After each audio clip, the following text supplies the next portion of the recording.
There is a kind of silence that is louder than screaming. It is the silence of a woman who has decided she will no longer explain herself to people who were never listening in the first place. This is the story of Noorjahan Begum Noori, as her mother once called her, in a voice full of river water and marigolds.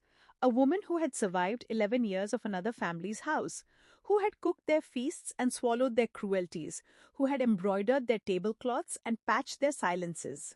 A woman who, on one particular Eid evening, in the umber warmth of a dining room hung with fairy lights and the smell of sevai and roasting meat, finally understood that some doors are not meant to be kept walking back through. She stood. She walked out. And the story, the real story, began precisely there in that doorway, with her back to the table and her face to the night. The Chaudhry house on Nazrul Lane in Sylhet was famous for three things. The climbing jasmine that had overtaken the eastern wall so completely that the plaster beneath could no longer remember what sunlight looked like. The brass gate with the broken latch that everybody knew about but nobody fixed, because fixing it would mean admitting it had been broken.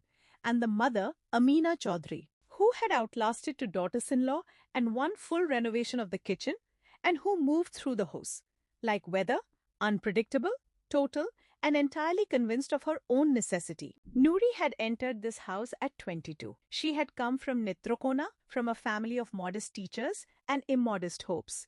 Her suitcase full of new salwar kameez and her heart full of the kind of optimism that only exists before you truly understand what you have married into. Her husband Rafiq Chaudhry was not a bad man. This was the thing that made it so difficult. A bad man would have been cleaner, something to name, to point at, to leave without apology. Rafiq was something harder. A gentleman who had never developed the spine that gentleness requires to survive. He loved Noori in the way one loves a well-made thing, admiring it from a distance, grateful it existed, careful not to disturb the household by defending it too loudly. He worked at the district tax office. He came home tired. He ate whatever was placed before him, complimented his mother's cooking even when it was Noori who had cooked it, and slept deeply and without apparent guilt. He was, in the architecture of his own life, a load-bearing wall that had quietly transferred all its weight onto someone else. Noori had learned the Chaudhry house the way one learns a new language, through immersion, through error, through the slow and humbling process of internalizing rules that no one wrote down because the people who enforced them preferred the power of leaving them unspoken. She learned that the good pressure cooker was not to be used for her cooking, only Amina's. She learned that the back bedroom window was hers, but the front bedroom window, the one that looked onto the jasmine and the lane, was not hers to open. She learned that her own opinions, if they were to exist at all, must be offered in the form of questions, and ideally questions that already contained the answer the family preferred. She learned to become useful without becoming seen. In the first year, people asked about children with the chirping patience of people who believed themselves to be making friendly conversation. By the third year, the asking had changed in texture. It had become probing, a little sharp, like a finger pressed against a bruise to see if it still hurt.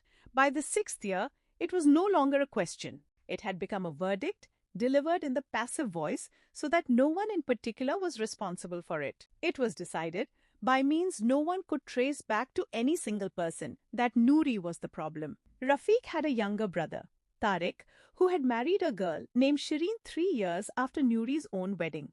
Shireen had produced a son within the first year and a daughter in the second, with the efficiency of someone who understood that this was the metric by which she would be evaluated and had resolved to excel at it. She was not unkind to Noori, exactly, but she had the particular unself-consciousness of someone who does not need to be cruel because the circumstances are already doing the cruelty for her. Amina Chaudhry had, over the years, developed an entire vocabulary for Noori's childlessness.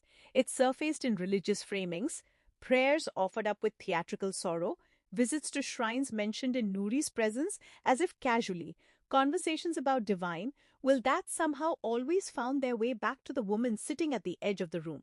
It surfaced in medical insinuations, aunts who knew of doctors, cousins who had heard of treatments, remedies involving fenugreek and faith. What it never surfaced in was the possibility that the problem, if there was a problem, might not originate with Noori. Noori had long since stopped waiting for this thought to occur to anyone.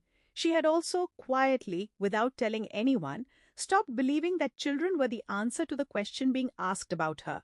She had begun to understand that the question was not really about children at all. It was about belonging, about whether she had earned her place, about whether the house would ever truly receive her. She had spent 11 years trying to answer a question that was never going to accept her answer. The night of Eidullah was thick with heat and ceremony. The house had been cleaned and re-cleaned. The floor tiles gleamed under the fans. The smell of Qurbani meat and spiced rice filled every room. Extra chairs had been brought from the neighbors. The children, Shireen's children, the grandchildren that existed, ran between legs in their new clothes, ribbons loosening, faces already sticky with shear. Noori had been cooking since 5 in the morning. She had made the polo.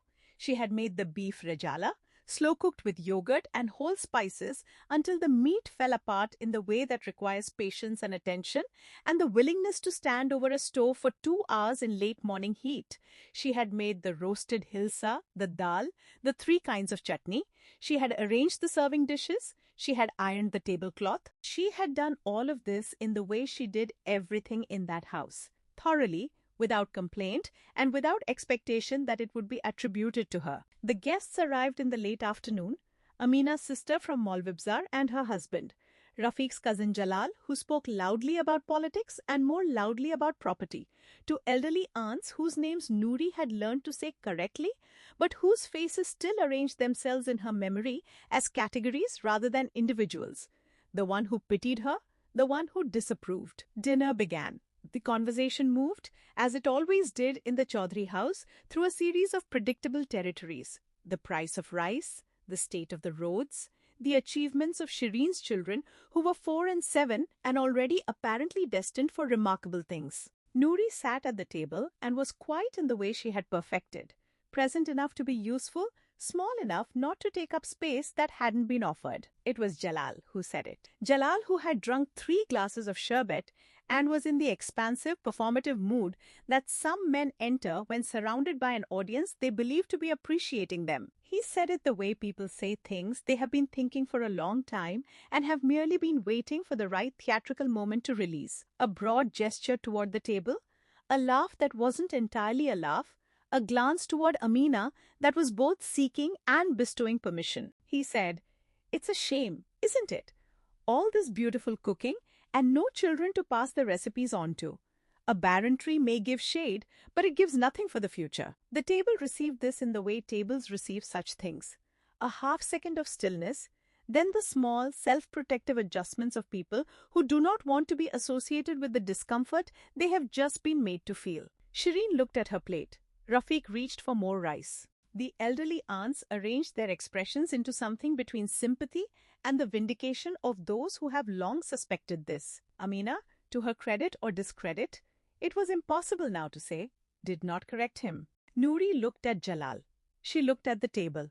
She looked at her husband, who was examining his food with the careful attention of someone who has decided that the safest place to be, in this moment, is inside a plate of rejala. And she felt, with a clarity that was almost startling, that she was done. Not angry, not humiliated, or rather, she understood that the humiliation was real, but she had passed somehow beyond the stage where it required her to collapse or to explain herself or to look to her husband's face for rescue that was not coming. She was simply done. The way a river is done with a particular bank, not violently, not with protest, but with the quiet inevitability of water finding its own level. She put her fork down. She folded her napkin. She looked at Jalal once more and she smiled. The kind of smile that has nothing in it to offer and nothing in it to take back, a smile that is entirely for oneself. And she stood. "Excuse me," she said. Her voice was entirely steady. She walked to the kitchen, collected her handbag from the hook by the back door, where it had hung every day for 11 years, and walked out into the street. The night smelled of roasting meat and distant rain. The jasmine on the eastern wall was blooming. She did not look back at it. She went to her sister's house. Her sister Cameroon lived in a second-floor flat in the old part of the city.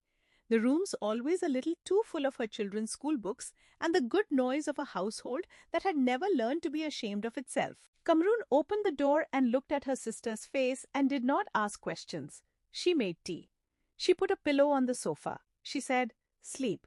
We'll talk in the morning if you want to, or we won't, but either way, sleep." Noori slept for 11 hours. It was the deepest sleep she had had in 11 years. In the morning, she drank her tea on Kamrun's small balcony and looked at the city waking up below her. The rickshaw bells, the first call to prayer still hanging in the air, a woman to balconies overhanging washing in the blue early light, and she felt something happening inside her that she did not immediately have words for.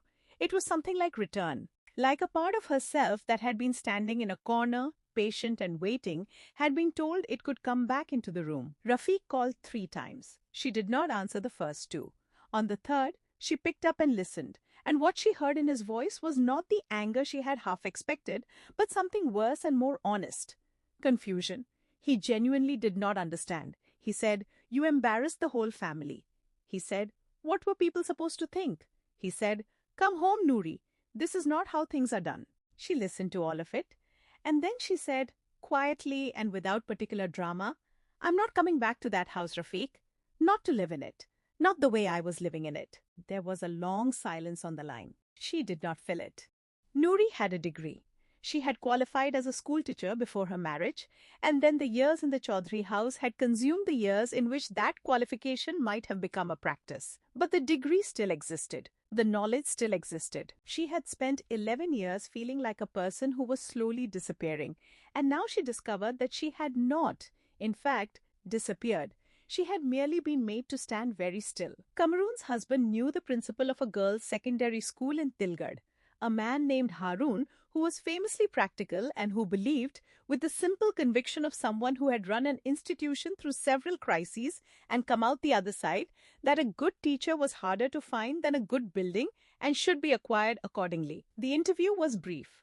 Harun asked Noori what she had been doing for 11 years. She told him. He nodded in the manner of a man who has heard this before and has learned not to let it become a reason.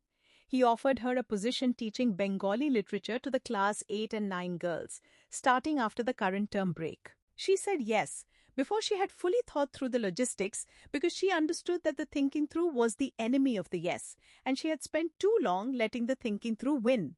She rented a room. 2 rooms eventually, a small flat on a quiet lane where the mornings had a quality of light she had never experienced in the Chaudhry house, softer and more horizontal, coming through the window at an angle that made the dust look like it was floating rather than settling. She was 33 years old, and she was, for the first time in her adult life, living alone. And what she discovered about this was that it was neither as frightening nor as lonely as the stories had always suggested it would be. It was, mostly, very quiet. She found she liked the quiet, now that it was a quiet she had chosen. The class 8 girls at Tilgad Secondary were 13 and full teen and full of the precise combination of self-consciousness and recklessness that age produces. Loud when they thought they were invisible, subdued when they knew they were seen. They had been through 3 Bengali literature teachers in 2 years, each one departing for reasons the girls had privately diagnosed as some combination of fear and boredom. Noori walked into the classroom on her first day with a copy of Rabindranath's Chokher Bali and put it on the desk and looked at the room and said, without preamble, "This is a book about what happens to women who are not allowed to want things. We are going to read it, and we are going to talk about whether anything has changed. And I want you to tell me what you actually think, not what you think I want to hear. Is that agreeable?" The girls looked at one another. The girl in the second row, whose name was Rupa and who would go on to win 2 national essay prizes in the years that followed, said, "Most teachers say they want that and then don't." "I know," said Noori. "I'll probably sometimes do it too, without meaning to. Tell me when I do." It was an unusual thing to say to a class of 14-year-olds. It was, several of them would reflect many years later, the first time an adult had spoken to them as people whose perceptions were more useful than their compliance. Noori taught them literature the way she had learned to understand it, not as the performance of correct interpretations, but as a practice of recognition. She taught them to find in the old stories the architectures of the present, the ways in which women were written as problems to be solved, vessels to be filled, silences to be explained. She taught them to write back. She stayed late on Thursdays. She read their compositions on the bus home. She learned, slowly, the particular grammar of each of her students, which ones thought in images, which ones in arguments, which ones were protecting something, and which ones were ready to stop protecting it. She had not known she could do this. She had known she was intelligent. She had always known that, in the way that people who are intelligent but not permitted to use it still carry the knowledge of it, quietly, like a letter they have written but not yet sent. What she had not known was that she was good at teaching, that the work would produce in her a feeling she had no name for until Kamrun, watching her talk about a student one evening, said, "You look like yourself." Noori did not speak for a moment. Then she said, "I think I forgot what that felt like." The Chaudhry house on Nazrul Lane did not, as houses do not, collapse in the absence of the woman who had maintained it. It continued. The jasmine continued its climbing. The broken latch continued its not being fixed. Amina continued to move through it like weather. But absence, it turned out, was also a kind of presence. The cooking was different now. Shireen, who had never needed to become useful in the background because she had secured her position through other means, found herself unexpectedly responsible for quantities and timings she had previously only observed. The house, which had run quietly on Noori's invisible labor, now ran visibly and with more friction. It is not that anyone admitted this. Admitting it would have required acknowledging what had been taken for granted, and acknowledgement of that kind was not a language the Chaudhry house had developed. Rafiq had, in the early months, gone through the stages that such men go through. First anger, then a version of negotiation, then something that in a different man might have been called grief. He came to Kamrun's flat once and stood outside it in the manner of a person who is not certain what he has come to say. Kamrun told him Noori was not home, which was not entirely true, but was the kind of lie that a sister tells without compunction because some conversations, she had decided, could only happen when both parties had had enough time to become who they needed to be. Noori filed for khul, the right of a Muslim woman to seek divorce, in the winter of the year she left. The process was slow and required documentation and the patience of someone who has learned not to expect the world to make things easy. She had a lawyer, a compact and severe woman named Advocate Tanveera, who had heard Noori's account with the expressionless attention of someone cataloguing information and then said, "This is straightforward. Give me 3 months." It took 5, but it was done. The day the decree was finalized, Noori went home from the advocate's office and made herself tea and sat at her window in the horizontal morning light and felt something she had been waiting 11 years to feel. Not triumph, which is too sharp and too brief, but something more durable. The simple, solid sensation of being in her own life. There is a thing that must be said, because the folktale requires it, and because the truth requires it, and in this case they are the same. Noori was not, as it happened, unable to have children. She did not know this, had never had reason to know this with certainty. What she had known was that no child had come in 11 years of a marriage in which other things had also not come. Respect, genuine partnership, the sense of being received rather than merely accommodated. Whether the absence of children was physiological or simply the body's own wisdom about what kind of home it was being asked to bring life into. This is not a question. Noori spent time asking. It was not relevant to what she had done or to what she would do next. What she discovered over the years that followed her departure was that the thing she had been told she lacked was not the thing she had lacked at all. The children were the family's metaphor, not her failure. What she had actually been denied was voice agency, the ordinary right to take up the space she occupied. She wrote, in the 3rd year after leaving, an essay for a teacher's journal about literature and silence, about the ways in which certain stories teach girls that their hunger is a problem to be managed rather than a capacity to be developed. The essay was passed around. It reached people she had not imagined it would reach. She was invited to speak at a seminar in Dhaka, and she went, and she stood at a podium and was for 2 hours exactly the size she actually was. A woman came up to her afterward and said, "I left too, 3 years ago. I used to feel ashamed of it, but I don't anymore." Noori held her hand for a moment and said nothing, because sometimes the only honest response to being recognized is to recognize back. The Brahmaputra, the great river that runs through the valley country, brown and enormous and unhurried, the river that floods its banks every year without asking whether the banks are ready, has a quality that the people of the valley understand in their bones. It does not carry what is given to it. It carries what is released. There is a folktale, older than the telling of it, about a woman who went to the river with her grief and threw it in. Not to be rid of it. Grief is not a thing one can simply discard, but because the river was the one place large enough to hold it without making the woman feel that her grief was inappropriate or excessive, or the grief of someone who had brought things upon herself. The river took it.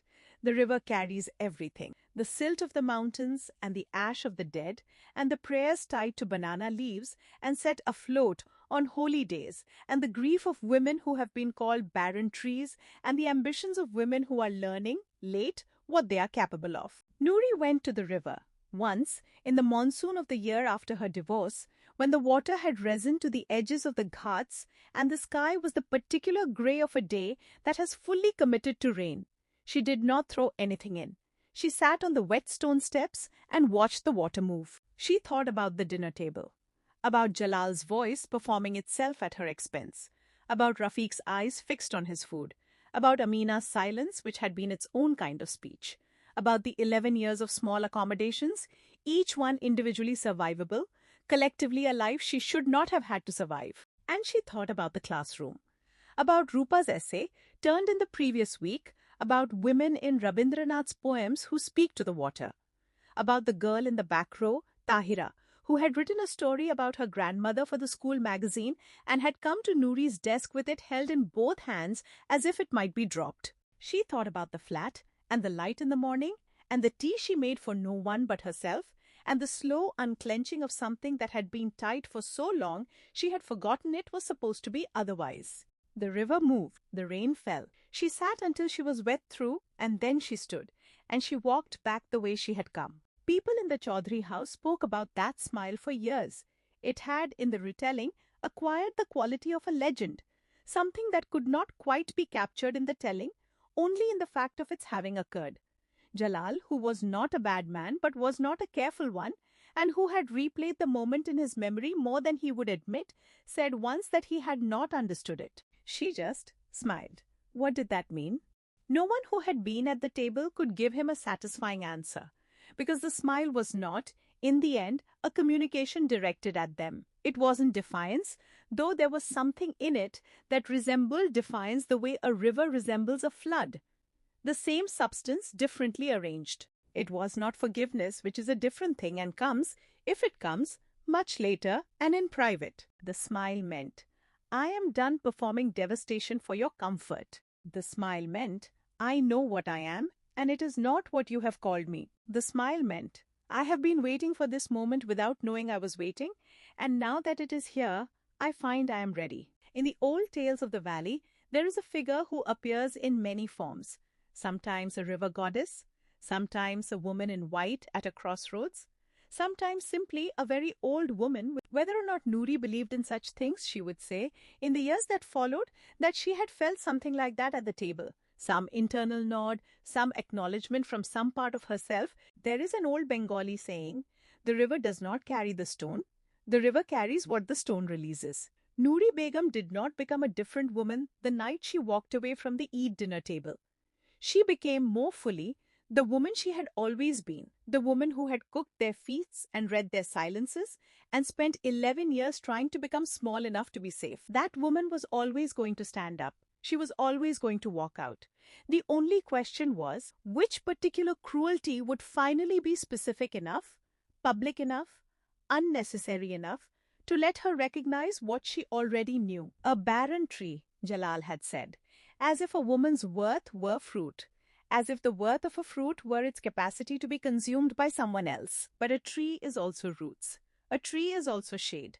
A tree is also the thing that holds the earth together when the rains come. The thing that, when it is cut down, leaves an absence that only becomes legible years later when the hillside begins to give way. What the Chaudhry house lost the night Noori walked out of it, it did not understand it had lost. What Noori walked toward, she could not yet see. This is the nature of all departures that matter. We are never fully ready. we go anyway. Eid, putting down her fork and deciding that enough is enough, and that she is, in fact, enough, and that the life waiting for her on the other side of this door is hers, and she is going to go and live it.